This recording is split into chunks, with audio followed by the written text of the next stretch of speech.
Hi, welcome to the webinar for the documentary Seats at the Table.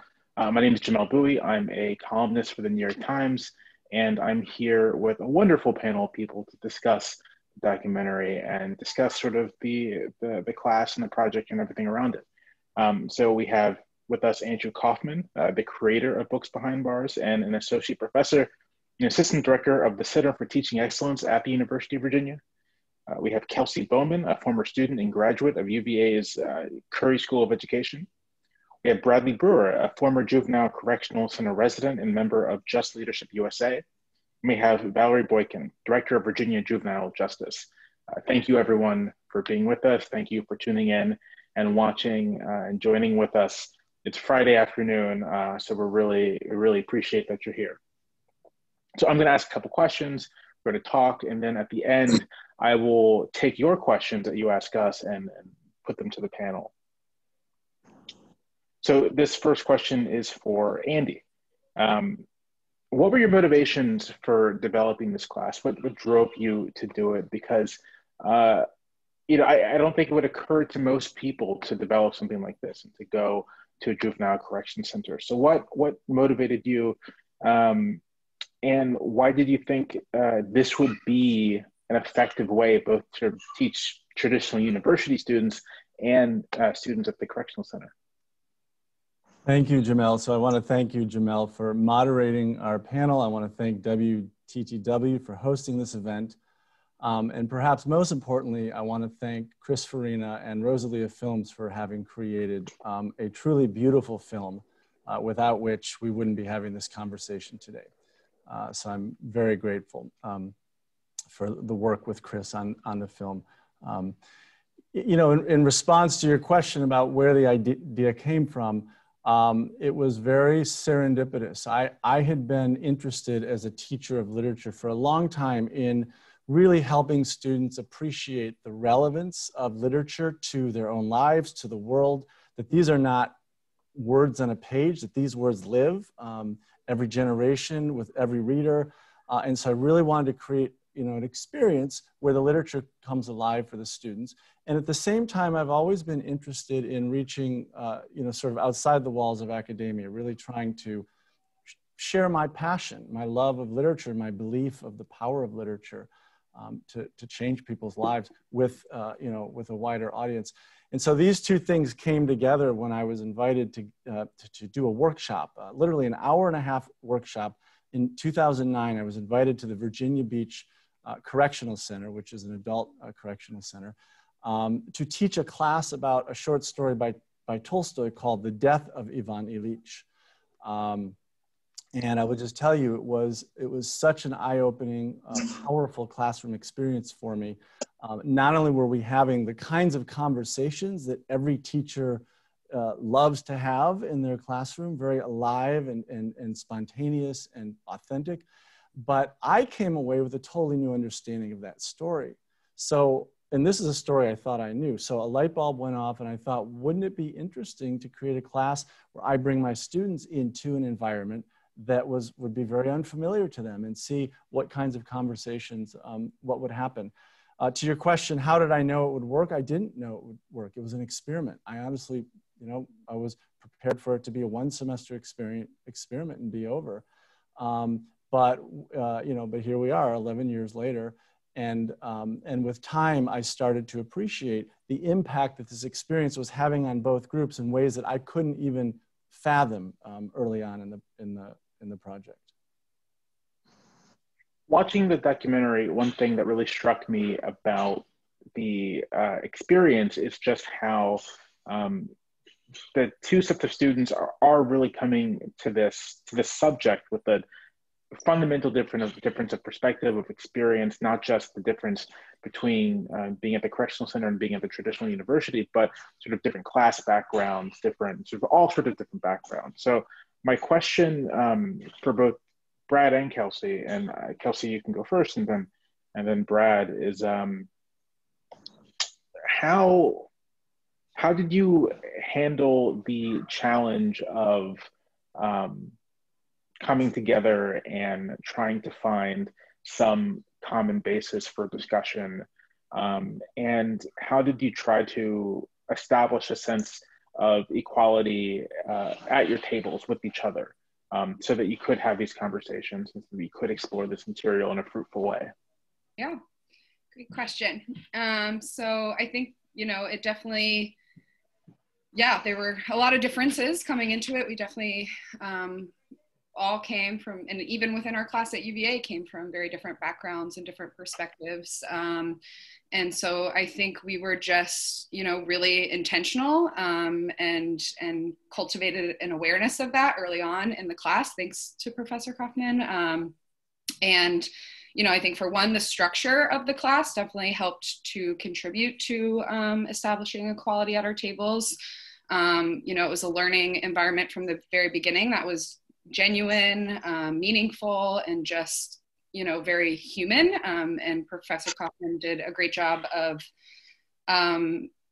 purposefully creating a class structure that tried to challenge, regular class hierarchies, between a professor and students, and tried to make it really a shared and co-created learning experience. So I think that definitely helped. And I think it was just, it took some time. Definitely the first few meetings were, a little bit awkward at first. Definitely the first one, but with some icebreakers, and I think really just shared vulnerability, and that we were all coming to the table, all coming to talk about these stories with those different perspectives, and being able to share them with each other and share pieces of ourselves with each other, I think was really key. And I think, I actually went back this week and was reading through my journals. We had to keep a reflective journal throughout the class. And I was looking back on that, and it was really kind of the fourth week where we really hit this kind of breakthrough, in that Sophie and I had each shared with Jalen and Mason at our table.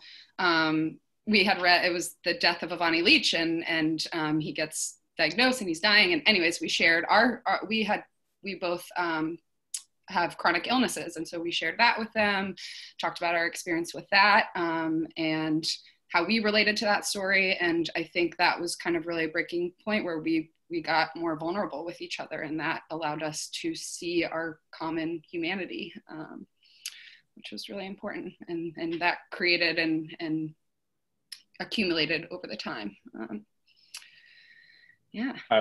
Brad? To start off, it wasn't a buy-in at first. Honestly, it was awkward, but I think, Professor Kaufman's done this many times, so of course a lot of preparation had to go into it. But as it's incarcerated individual coming into an environment like that, it's an environment where you're expected to talk. Not so much expected, but that's what the program is built for, to talk and share and be vulnerable. And in an incarcerated environment, that's exactly what you're not expected to do. So it's almost like a polar opposite. When the UVA students first came in, it was kind of a push-pull. At first you initially think that they would make us feel like we're the students, and they're so much on like a higher socioeconomical class, or higher because they're college students and we're incarcerated individuals. But after a class or two, you started to realize that they held no opinion like that they were our equal as well, that it was challengeful for them as well, because coming into an environment like that, it's nothing like they've ever done either. I think the having to both go through challenges and both be vulnerable is what helped us create a sense of equality between us. It wasn't as if, they get to go home and we had to stay here, because for us, it was an opportunity to experience an environment that we otherwise would not have been able to. And after a couple meetings, we started to see that, and it became a big thing. Like, we waited all week to go to this class, and then just to talk about stories. And we came from completely different backgrounds and races, religions, all these things were completely different. I had Grace and Isabel, and we were completely different, how we were raised, our backgrounds, everything. But we could read these stories and somehow find meaning, and they were all applicable to our lives in our own ways. And sharing those is what helped break a lot of barriers between us. And everybody was accepting because everybody was different. It was no right or wrong. It was no, you have to share, you don't. It was all voluntarily, which made it much more effective. Valarie, this question is for you. From where you sit as director of, sorry, my toddler is here, so if you can hear him, that's about to have dinner. from where you sit as director of Virginia's Department of Juvenile Justice, what impact is this class having on the residents who participate? Well, first of all, thank you for the opportunity to have this conversation. And I have to say that every time I see the film, I'm truly moved and touched by how impactful it is, especially for our young people. Their expressions and excitement about the weekly visit is like Brad said, they wait for that class each week. You heard a lot about his story, but I've also had an opportunity to talk to some other young men who participated, and they each talk about how much it changed their trajectory. It helped them to set new goals and expectations as they were preparing to leave the facility. Two young men come to mind in particular, and we've been chatting about them earlier this evening, but they each decided to go off to college themselves, and they've been studying and working on their career development, and that's always exciting to hear. I think the interface with UVA students gave them a sense of purpose and belonging and feeling equal in some ways, even though, as Brad said, their experiences were so very, very different. It's also extremely hard in a correctional environment to try to bring forth programs and practices that are normal for adolescents and young adults. And so this experience of studying with college kids brought some normalcy to what other young people their age were experiencing out there in the community. And so I think that was also extremely impactful in helping them. We're always looking to find ways to help them grow and thrive, even in spite of their circumstances. So I think it's been very meaningful from day one, and even today. We just finished a course this summer. And so our young people continue to grow and thrive from it. And our mission is always to ensure that we're helping to produce young people who can go out in the community and continue to grow once they leave our facility.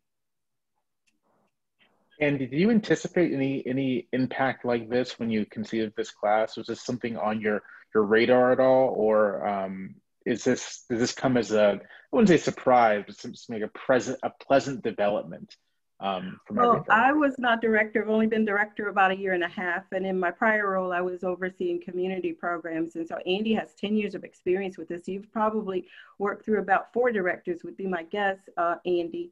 But from what I've heard from others who've been with the department for years, I think it did come as a big surprise, the impact that it would have.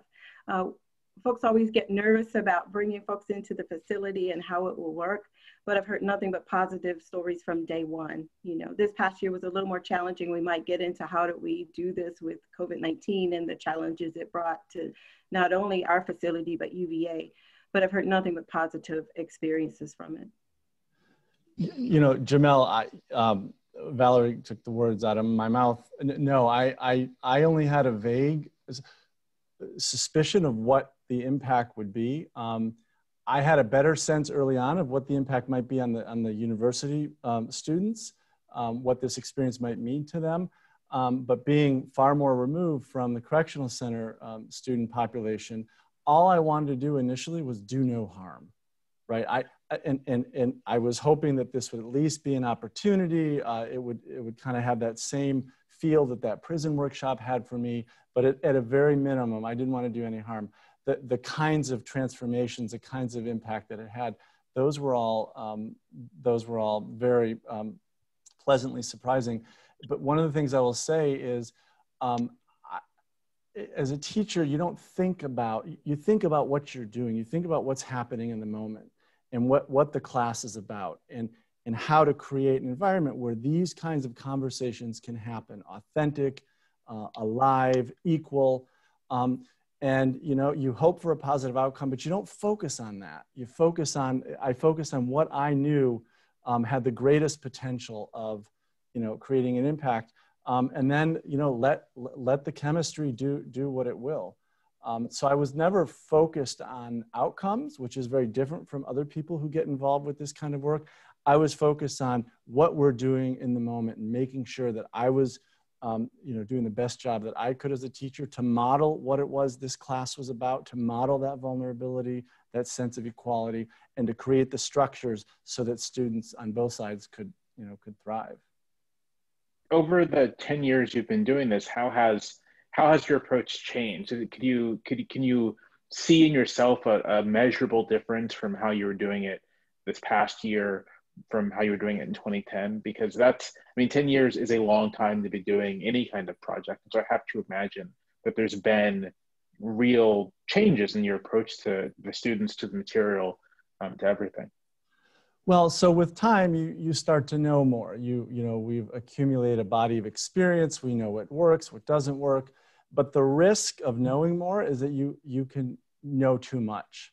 So one of the things that's crucial in this class is every semester to keep it fresh for myself as a teacher, because every group of students that comes in hasn't been doing it for several years. This is their first experience. And so it's my duty, it's my responsibility to bring that same kind of immediacy, that same sense of passion that I brought to the very first iteration. And in order to do that, I have to adopt what sometimes is called beginner's mind, where we're all teachers and students. I'm as much of a student as the students are. I'm learning from them. I don't know what's going to happen. I don't know the dynamic that's going to happen at their tables.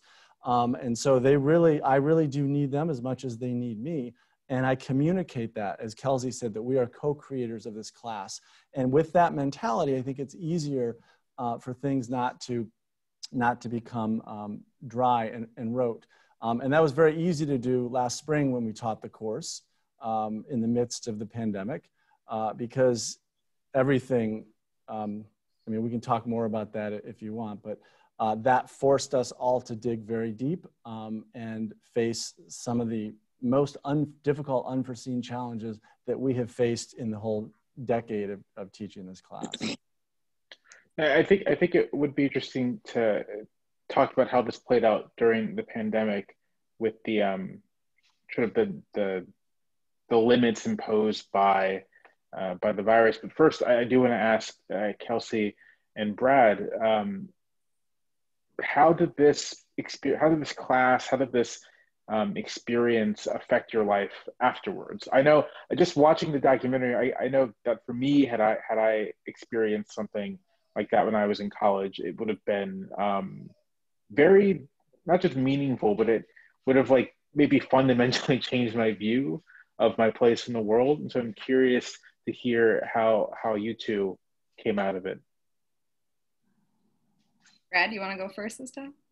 Either way works for me. It had a unprecedented impact on me because I never knew literature had that much power. And it's not so much the literature itself, in my opinion, it's what the literature could create. So initially, right upon the class ending and right upon everybody leaving in that bittersweet, like, last class, I began to like get my hands on any type of literature I could and read and search for the meaning and search to see if it was applicable to my life and things of that nature. But the biggest impact it had on me was communication, the ability to talk and be vulnerable. Because as a kid, I grew up in a very big family, a very big home, a lot of people in the house. So it wasn't a lot of talking feelings and stuff of that nature. And when I became incarcerated, I didn't do that either. So for me, it was being the ability to talk and the ability to be vulnerable and what could happen. So like with family, with friends, making new connections. I mean, almost as if I didn't know people that I had known my whole life. Able to learn them and allowing them to learn me. So once I was able to get those communications straight, and it was like almost like a trial run. I tried it on my mom and then my grandma and a bunch of my other family and then friends. And now that I've been released for about a year now, I have to communicate a lot because I have started my own business and own my own construction company. So I'm always talking. I always have to talk to different people from different backgrounds. And it just gives me a perspective on how to talk to people and not, how can I say it, not look at it as a limit. Because some people generally are scared to be vulnerable. And I was that person a long time ago. And this class helped me not be that anymore. And it has opened up so many doors and so many relations and so many opportunities for me. Just to give you a small third of the impact this had on me. So, correct, Kelsey. Thanks, Brad. That was beautiful. I would echo a lot of what he said. And I think absolutely it changed my worldview, my understanding of our different systems in this country and how they operate. And I think in a very literal way did change kind of the trajectory of my life. And prior to this coming into UVA, I had always thought I wanted to do like school counseling sort of thing. But this experience in particular, along with a few others, really shifted my career focus towards more social justice, and was really a main influence in my decision to pursue a master's in social work degree. And my hope for the future is to one day, in my ideal future, prisons won't exist and we'll have more of, community-based models of rehabilitation, restorative justice, but I think has affected my long-term career focus, and has given me the skills that I use in my job every day now. I'm a social worker at a psychiatric day treatment program where I run group therapy with adults with mental health and substance use disorders. And it's given me, what Bradley said, I have to facilitate conversations where people are being really, really vulnerable, and learning to be able to facilitate that, to actively listen to my clients. I think this was a huge, taught me a lot about active listening, about bearing witness to someone else's story. And even, if you don't have the power to change it or fix it or help them in any way, just the power of listening fully and being with them and hearing them fully in that moment is also a huge skill that I've taken with me. And just, I think in personal life, given the opportunity to reflect on these deep, meaningful life questions at such a young age, I think is something that's really stuck with me, and to have been able to really, mull over these big topics and figure out where I stand and what does it mean to be successful, and how do I want to live my life given that I'm going to die. And so these are still things I think about a lot. And I was so grateful for the opportunity to have address these questions at a young age. So to go to this question of how you facilitate these kinds of encounters and facilitate this environment in kind of in the world of COVID, I would be just interested to hear how you did that. I mean, it seems like, given how in the documentary it shows the students in such close, like literal close proximity to each other, and that really does seem to be part of the connection that's built, just being next to each other. I'd love to know how you replicated that in this environment, and sort of how the facilities themselves have been managed and set up to allow that to happen in this pandemic environment. So Valarie, if you don't mind starting, and then we can go to you, Andy. Well, it was extremely challenging. So in March, as you know, the first case was discovered in Virginia, I think around the 7th of March, and within a week, the governor closed the schools. And so our school closed like all others in Virginia. And then within that 2-week period, we were told they would be closed for the rest of the year. And so unfortunately, we were not set up to do remote teaching. We had some limited abilities with some of the community colleges, but we didn't have the equipment, and the young people couldn't go to the school building. So we had to totally convert their living units into an educational unit. And it took some time to order the equipment, and all schools were trying to ready for this, and the Wi-Fi and all of those challenges. And so we scrambled to be there, to get there. And so we thank the patience of UVA, because they too were trying to figure out how to do virtual. I'll let Andy talk about that. But needless to say, we did have a class to finish. Some of the young people had to extend it into the summer, but that was a good thing. You know, our system has changed so drastically since those early years, or even since the movie was made. We have one remaining facility. DJJ has gone through a major transformation and closed all but one facility. And so with that, we've changed the way we operate. We provide a more therapeutic environment. You know, Brad's had experiences with both systems, so we were shifting from a more punitive to a more community living. We call it a community treatment program approach, where young people live in communities and they support one another and they work through one another. And so in these communities, we not only were they living there, we had converted to a a school environment, and have our teachers learn new platforms and new opportunities to try to help educate them, and then have the state's platforms communicate with the university's platforms. So it was very, very challenging, but we're happy that we were able to make it through it.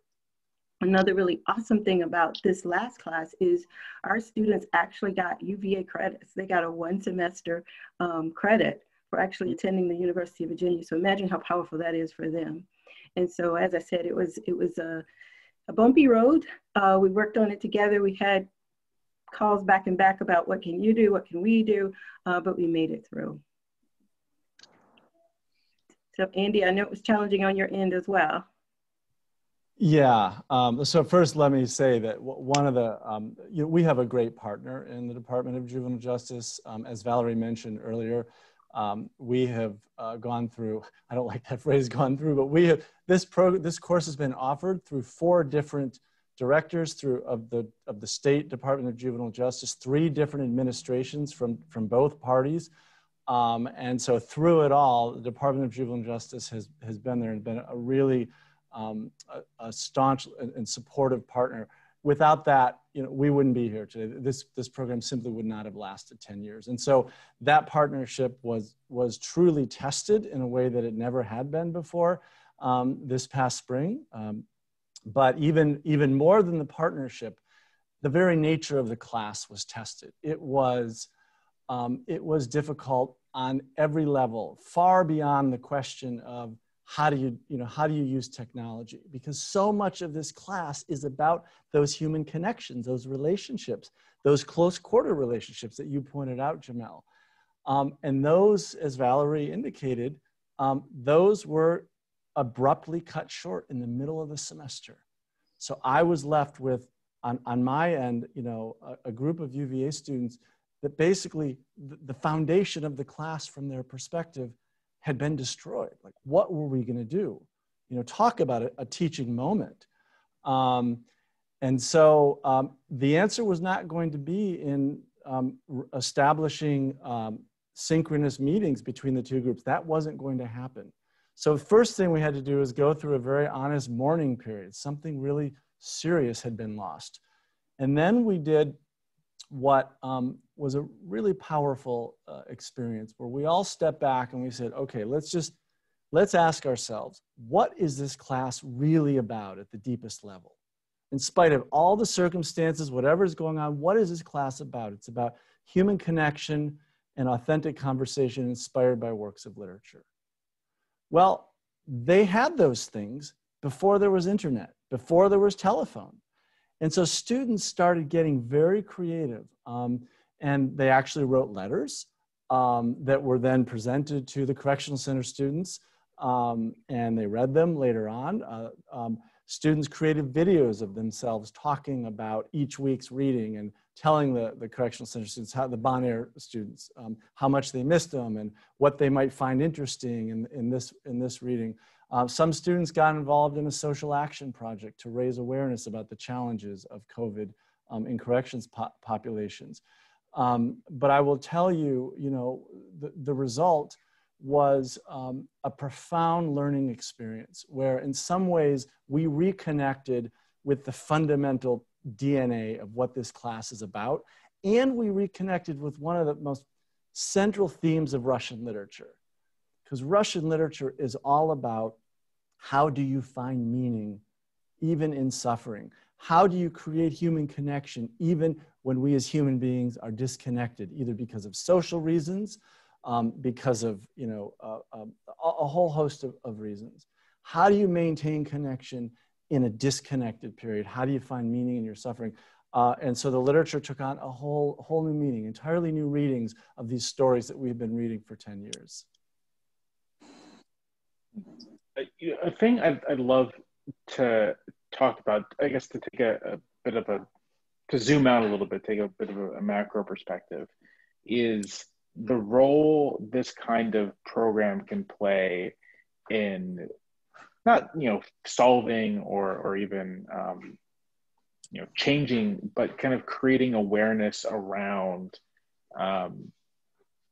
social and racial and economic inequities in our society. Because it is a rare opportunity for a traditional college student to spend so much time with someone who is incarcerated. That doesn't really happen. And given how many Americans are in correctional facilities, it seems like the kind of thing that could begin to build empathy between two groups of people. So I kind of want to start with you, Brad. Like, do you have any thoughts on this thing, on what it might mean in a larger sense for people who don't necessarily have the kind of experience with these environments to be in them for such an extended amount of time?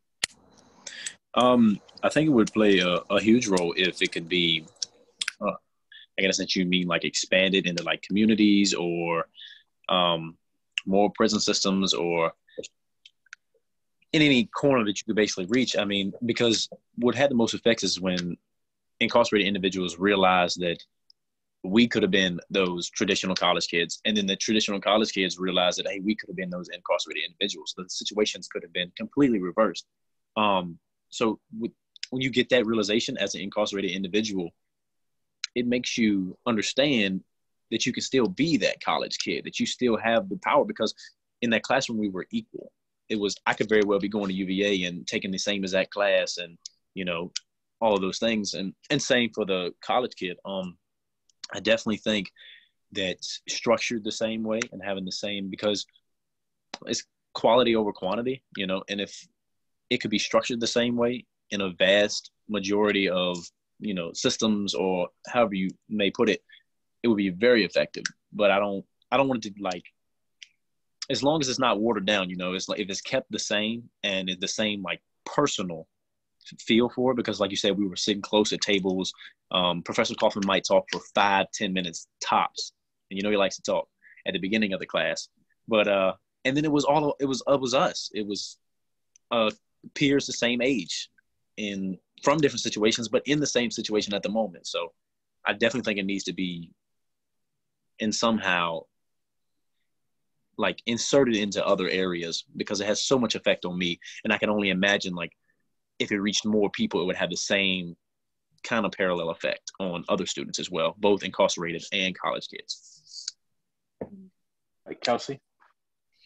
Yeah, I, again, echo a lot of what Brad said, but yeah, I mean, I think there are so many opportunities for this, and just bringing all kinds of people from different kinds of backgrounds, different races, different religions, different whatever. I think this is a great model for that. And I totally echo what Brad said about, getting to know people as people. And I don't know, I don't think it showed it in this clip, but there is a scene in the film where my UVA partner at my table, Sophie, I think it was not the last class, but maybe the class before. And she talked about, she had been assaulted by a man, and she had really wanted him to be put in jail and behind bars, and how, when she thought about jail, there was no positive connotations. And she only knew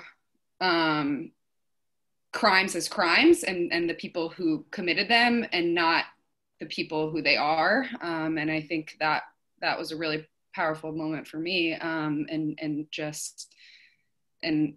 that we are all people at the end of the day. And one of my favorite quotes, Brian Stevenson in Just Mercy, is each of us is more than the worst thing we have ever done. And us UVA students had done some terrible things, and so had they. And being able to just recognize that we are much more than that. And I think that, again, just that shared humanity aspect of it is such a powerful impetus for breaking down those stereotypes, for helping us understand each other better. I think hate derives from fear and misunderstanding. And so the more we can bring people of different backgrounds together, and I think, again, this is a great model for that, to share their humanity with each other and not just see them for their stereotypes.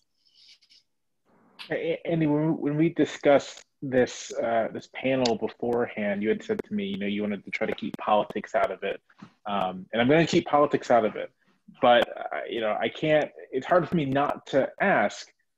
we're in this moment where there are these serious conversations happening across the country about making major reforms to our criminal justice system, not just in policing and in sentencing, but in prisons themselves, in jails themselves, in correctional facilities themselves. So I'd be curious to know how you see something like this program playing into that. What can it add to that conversation? Because I know, as someone who has been a part of those conversations, who covers those conversations, very often the question that is asked is, well, what do we do about people who commit violent crimes? Don't we want to keep them away from the rest of us? And something like this does seem to be something that can create, a bridge of empathy and begin to help people imagine something different. Thank you, Jamelle. When I said let's keep politics out of it, what I meant is let's keep the screaming and yelling out of it. Everything ultimately is politics, and I think I've thought about this a lot in recent months. And as a teacher, there's different. Let me just start with the honest admission that the racial, the social injustices in our country are so systemic and so baked in that a single class, or 100 classes is not going to resolve those at the systemic level. But as a teacher, there's different ways you can enter into these conversations. One way, and a lot of teachers do this very effectively, is they teach students about those systems, about the systems of oppression and inequity that exist in our country, and help students understand kind of that larger picture. Other teachers do an excellent job of really focusing students on what's going on maybe in their community or specific communities, and maybe even get students involved in those conversations and in actively engaging those communities. So Books Behind Bars has a little bit of both of those, but we operate in a different space. When a lot of people hear about the class, they assume that our focus is on, on the systemic issues. We do address that some, but we operate in the personal, interpersonal space that Kelsey and Brad talked to. Because something very deep in my philosophy as a teacher, as a citizen, is one way that you get to social change is you start with mindset change. Mindset change isn't enough, right? Then you have to act on that. But if you don't have a mindset change, there's no way that you're going to get ultimately to social change. And so much of this class is really about giving the students from both groups the opportunity to change their mindset about one another. And let me just give you a specific example rather than speak in general. I had a student, a Beaumont juvenile correctional student, who went through this class. And one summer, we had the opportunity to read Crime and Punishment. We don't read that long of a novel typically, but we had an extended period. He read Crime and Punishment. And I'll never forget, after class one day, he had the giant 600-page book in his hand. He comes up to me and he goes, "I'm a scholar, man. I'm a scholar. I read this book." And not only did he read it once, he actually voluntarily started reading it a second time. And this is a young man whose internal dialogue was never, "I am a scholar," or "I am a student." It was, "I am a criminal." And so that was an opportunity for him to change his mindset about himself even. And then I think of an example of a UVA student who came into my class preparing to, she was pre-law, she was planning on going to law school to become a prosecutor. And interestingly, at the end of the class, she still wanted to become a prosecutor. She didn't suddenly say, "I don't want to become a prosecutor," but what she said, and she shared so poignantly in her final reflection, is that she will never be able to be the kind of prosecutor that she would have been before she took this class. And so that was a mindset shift.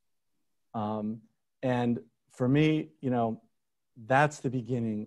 That's kind of modeling what kind of a society we want to live in. Classrooms can and should model. They shouldn't just be places where knowledge is exchanged. They should be places where democracy is modeled, where empathy is modeled, where collaboration is modeled and practiced. So looking, sorry? I was wondering if I could speak to that as well. Oh, please, go ahead. Just jump in. The UVA course title. I think Books Behind Bars has sort of shifted over time, and we've called it a number of things. At the facility, we call it Russian Literature. A new title that I'm hearing that I really like is Connecting Lives Through Literature. And I think that really speaks to the experience and what we heard Kelsey and Brad, just articulate how they were able to connect. And it's just so powerful. We're in very tumultuous times these days.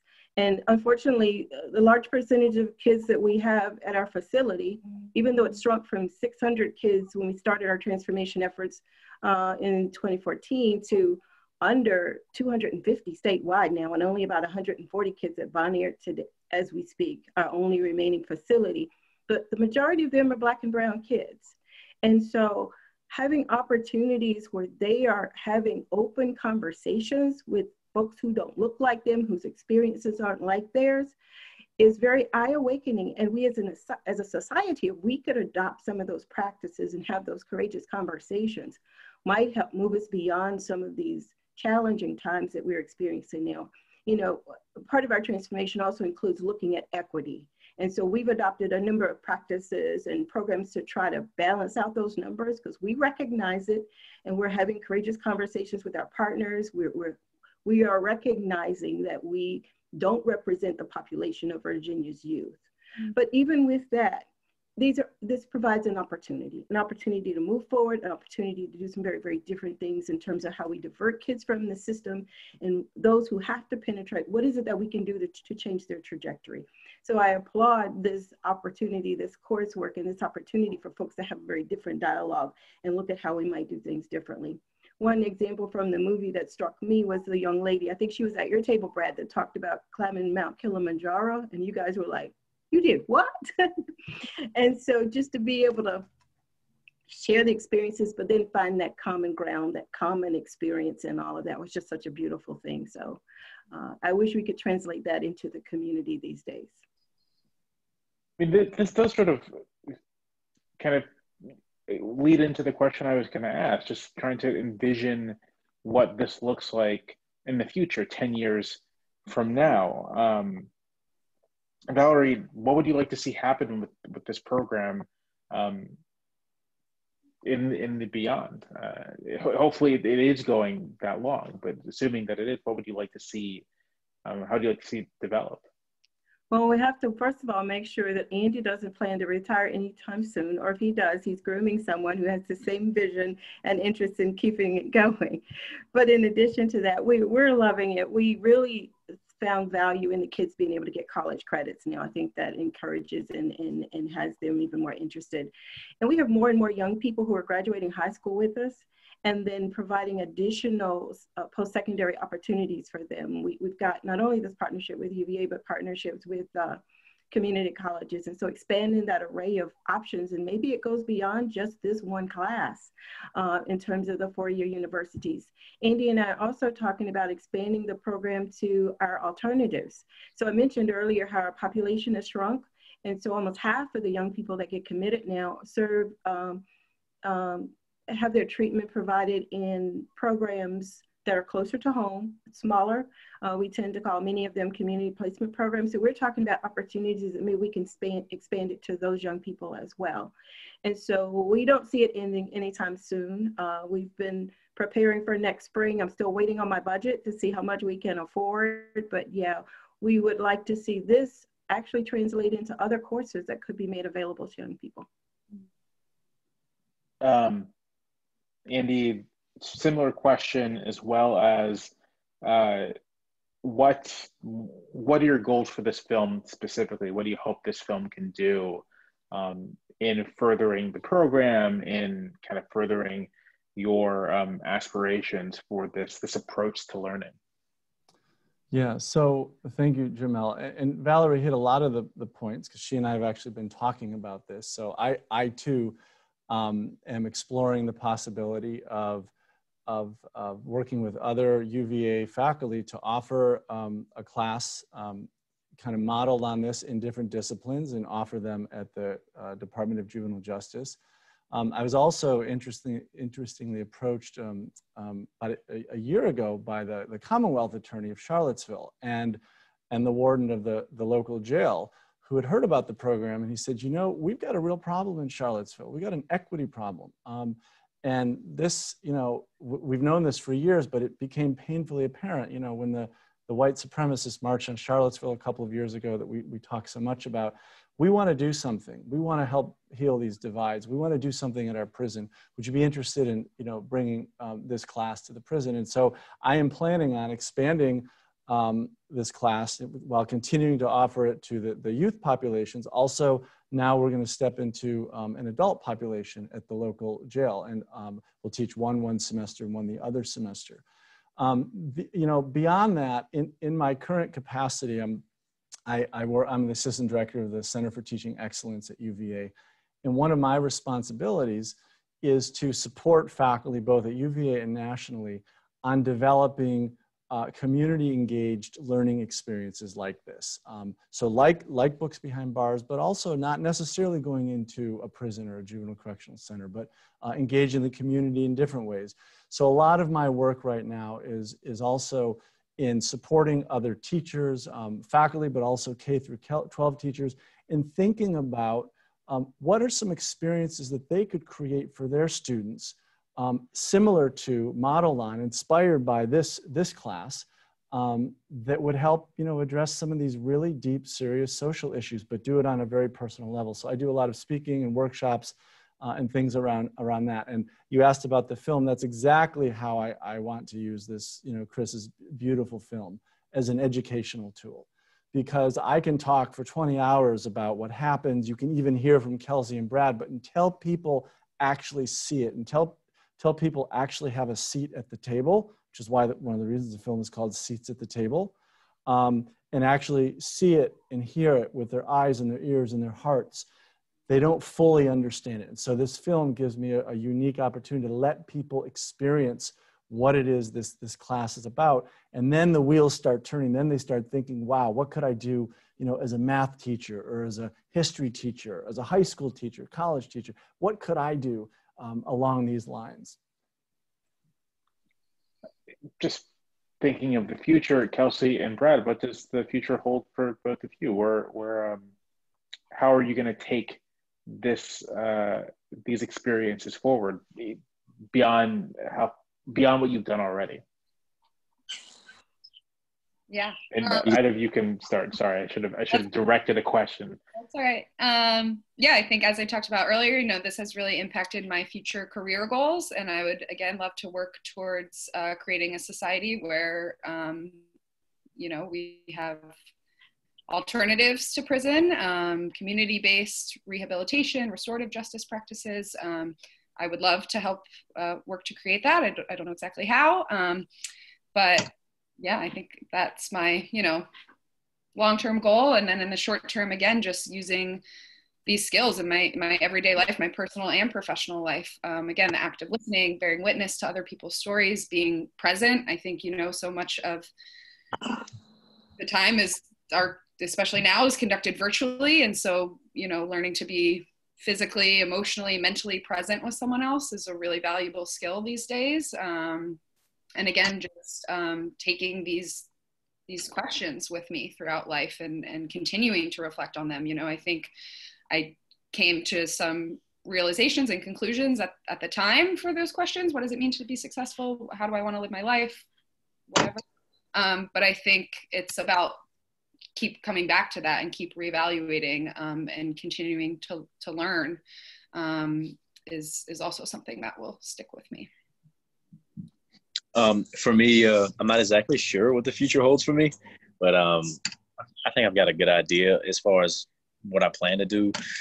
I don't know, going through this class and seeing, like, it made me realize that although, yes, I was incarcerated at the age of 14, I have a felony on my record for the rest of my life, and I didn't get out until I was 23, you know, I could still be very, very successful.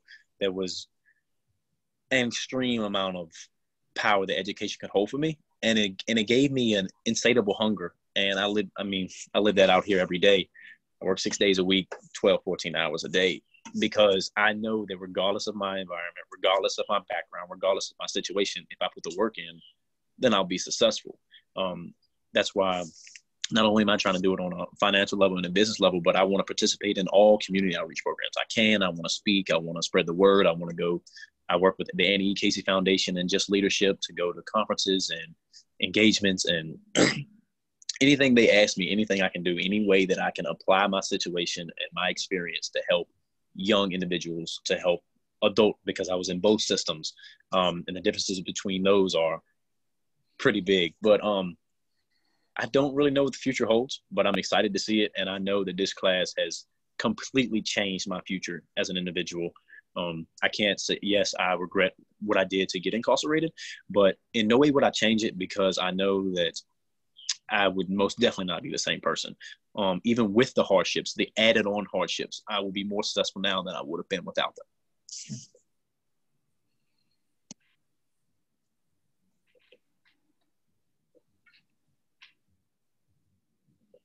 I was muted, I'm sorry. We're going to move the Q&A. Do we have any questions? I don't see any here in the Q&A box.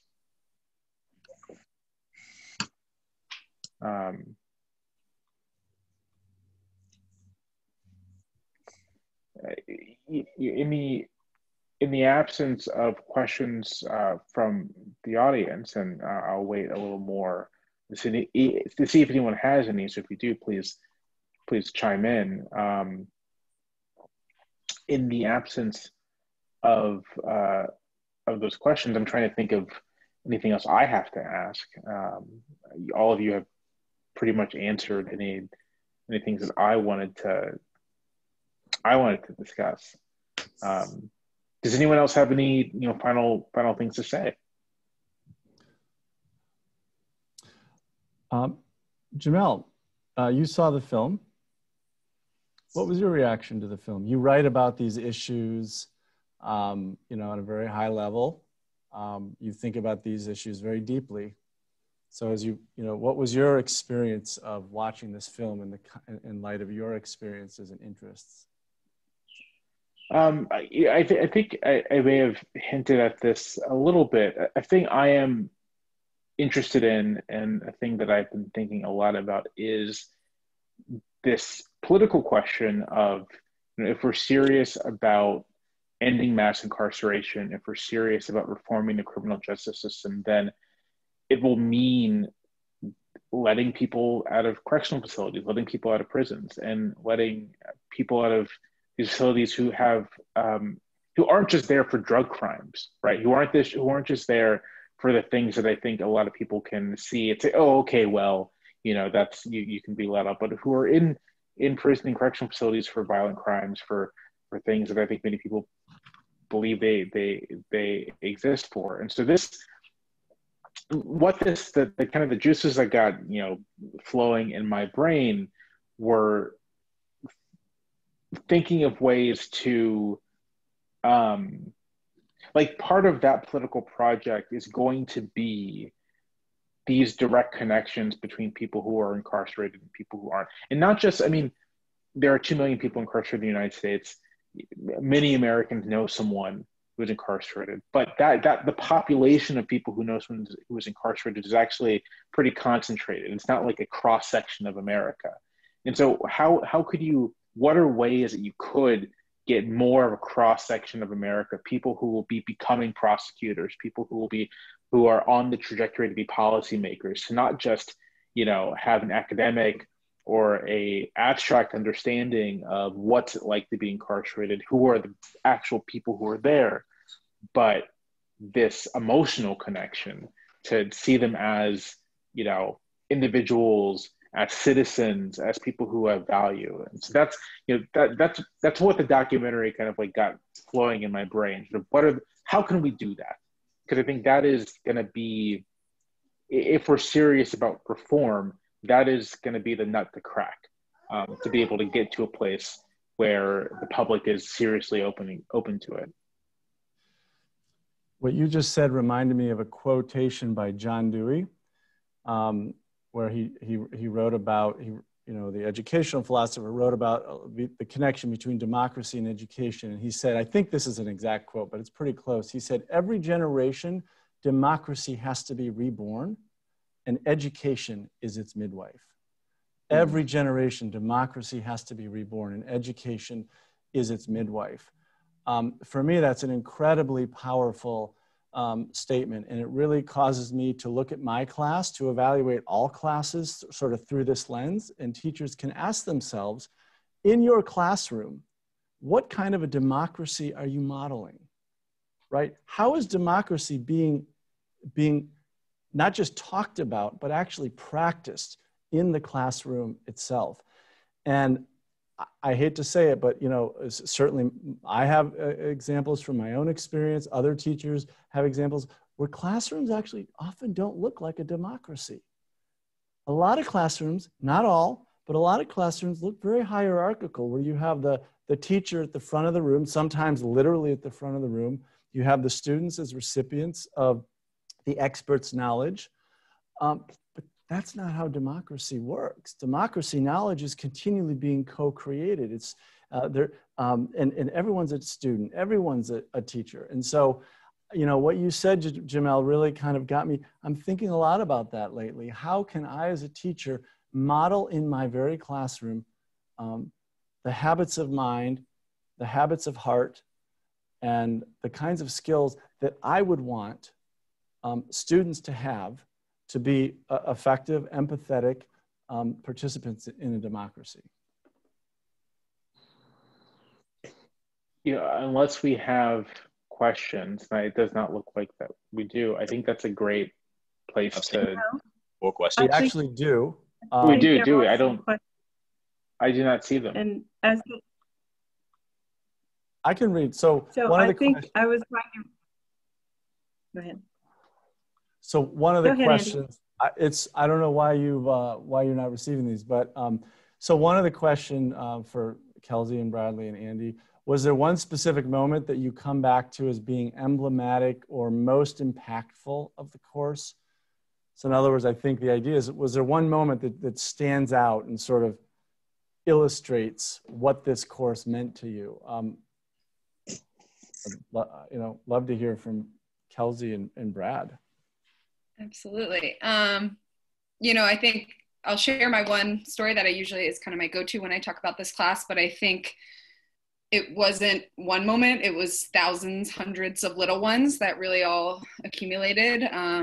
But this one in particular was really powerful for me. So on our last day of the class, we have kind of this graduation ceremony, a couple different speakers, both from the UVA class and from the residents. And well, actually I'll share too. So one of the guys that I worked with at my table, Jalen, got up on the last day and he read a incredibly beautiful poem about forgiveness. And he talked, and his intro to it was, you know, my table really helped me learn about forgiveness and forgiving myself. And, you know, we had a conversation particularly about that, but my immediate thought in that when he said those words were how can I forgive you if I never ended up knowing what he did, what led to him being there. You know, he had kind of alluded to it a couple times, but we had never addressed that. And so I was like, well, how can I forgive him if I don't even know what he did?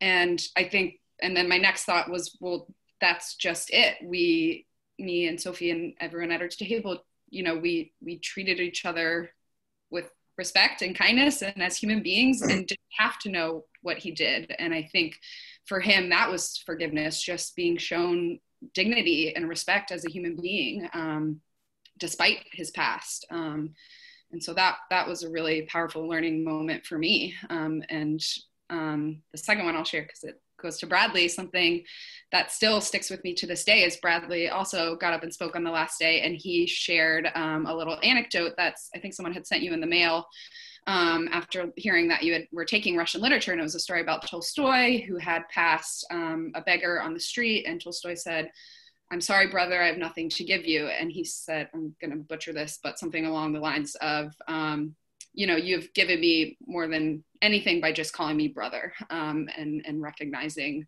me as a human, essentially. And that is something that has stuck with me also, that I think about very often. So thanks, Brad. First, I want to apologize for my lighting. It's kind of going down with the sun. But one particular moment was, in fact, two particular moments. but I didn't realize it until after the last day. But it was the last day and the first day, and the comparison and difference and impact between the two. So upon the last day, after everything was over with, after everybody had left, I took a second to look back and reanalyze the first day, and just the magnitude of change and impact and effect. And it almost felt as if I knew these people my entire life, you know, and essentially I knew them more than I did know people my entire life, because I was so much more vulnerable with them. So that was the thing I can think back to the most, was the first and last day, and the difference between the two, because they are polar opposite, can't even describe them, essentially.